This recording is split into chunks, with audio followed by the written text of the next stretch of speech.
13 जनवरी 2025 से उत्तर प्रदेश के प्रयागराज में महाकुंभ मेले की शुरुआत हो रही है। यह एक ऐसा मेला है जो अमृत के समान माना जाता है, जिसके लिए देश के अलग अलग राज्यों से साधु, संत, तपस्वी, कल्पवासी और तीर्थयात्री मुख्य रूप से शामिल होकर पवित्र नदियों में स्नान करते हैं। वहीं आज महाकुंभ मेले को लेकर स्वामी राघव देवाचार्य जी महाराज द्वारा मेले में सरकार द्वारा की गई व्यवस्थाओं की प्रशंसा की गई।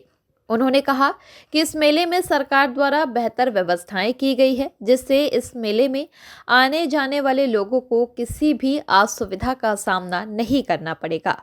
उनका मानना है कि कड़ाके की इस ठंड में सरकार द्वारा महाकुंभ मेले में अलाव की भी व्यवस्था की गई है। इसके साथ साथ भारी पुलिस बल भी सुरक्षा व्यवस्था के उद्देश्य से मेले में तैनात रहेगा।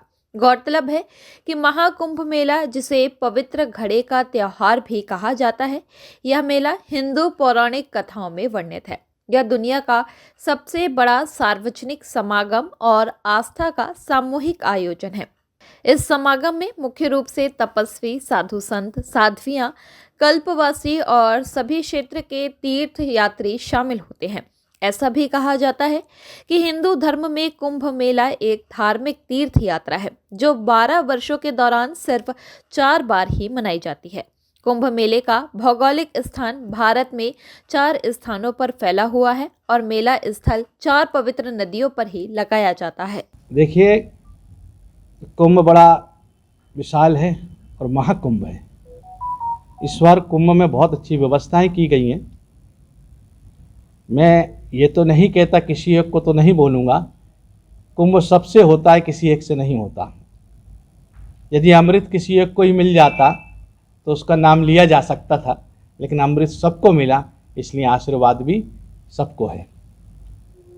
हाँ, जो सरकार उस समय उपस्थित होती है, वो सरकार अपने अनुकूल उन व्यवस्थाओं में अपनी मंजूरी देती है और अपनी व्यवस्थाएं देती है।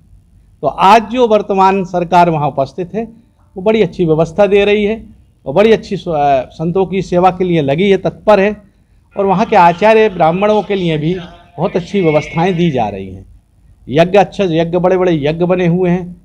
और कहा जाता है गंगा जी के पास तो ये व्यवस्था की गई है कि सबको आसानी से दर्शन हो और आसानी से उनका स्नान हो, किसी प्रकार की विवाद झगड़े ना हो।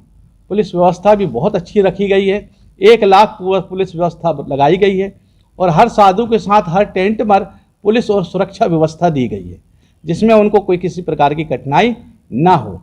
सामग्री की भी व्यवस्था की गई है और ठंड में अलाव के लिए भी व्यवस्था की जा रही है।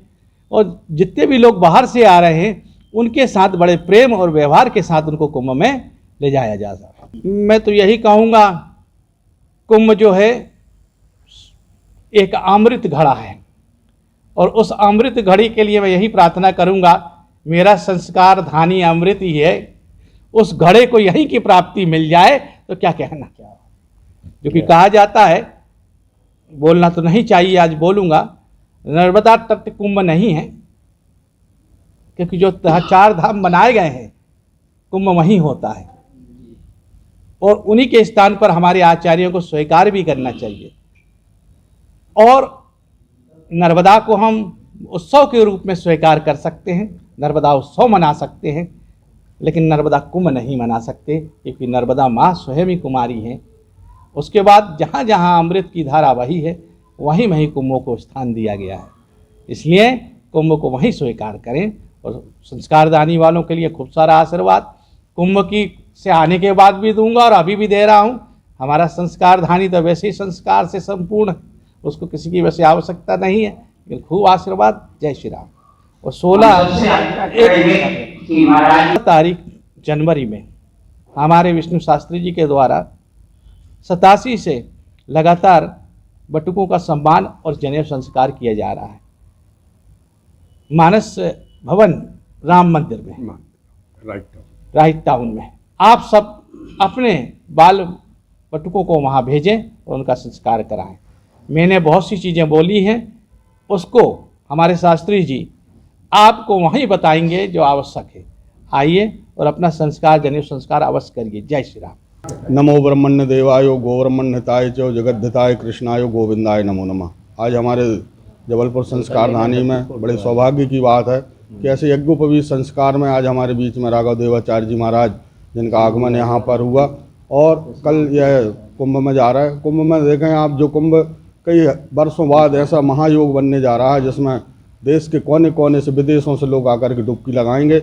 और यह महापर्व जिसमें आप देखें यज्ञोपवीत संस्कार, सनातन धर्म संस्कृति की रक्षा और सनातन धर्म के बताए हुए मार्गों पर चलने के लिए यह महाकुंभ में वहाँ संतों का, बड़े बड़े आदि शंकराचार्य से लेकर के आज तक के जो शंकराचार्य उनका वहाँ पर तांता लगा हुआ है।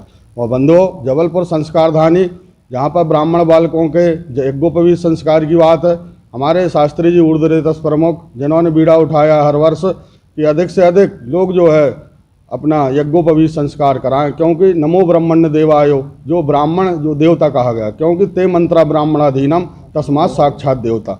जो मंत्र ब्राह्मण धारण करता है उनके अधीन देवता होते, और वही देवता जो उन मंत्रों से प्रसन्न होते हैं वो भक्तों के काम जो सफल करते। आज यह बड़ा परम सौभाग्य जबलपुर संस्कार धानी ऋषि मुनियों की नगरी, जिसमें आज देखें जो गुरुकुलम की व्यवस्था थी देश में, आज गुरुकुलम नहीं है। आज देश में आप देखें जो हमारे ब्राह्मण बालक हैं वह जो हमारी सनातन जो शास्त्रों की विद्या, वेदों की विद्या पाठ है, यह नहीं पढ़ पा रहे।